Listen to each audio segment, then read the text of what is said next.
deswegen ist er so schnell gelaufen, das hat er sich schon immer mal gewünscht. Seinen Vater auf die Lippen zu küssen, ja, hier werden viele Stürmer und die Badewanne des Todesmanns für eine Tragik.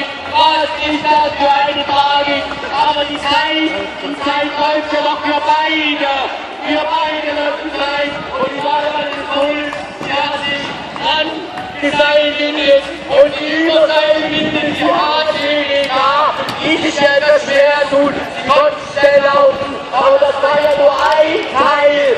Oh, ist das eine Tragik. Hässliche Tragik. Ja, und wir warten gespannt auf den Mundkuss.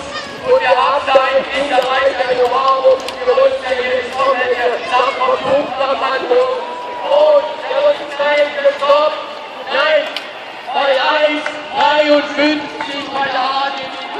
Und jetzt geht es noch den Ball. Und das Kind, das hilft seinem Papa. Dafür nochmal eine Zeitgutschrift von 20 Sekunden.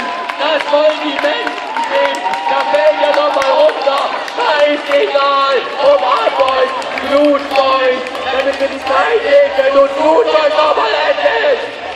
Hey, Blutboys, ehe meine Stimme komplett wegbricht.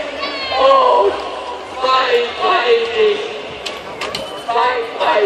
Das ist immer noch eine gute Zeit, aber auch das für den Siegreich. Das ist nur die Mathematiker unter uns.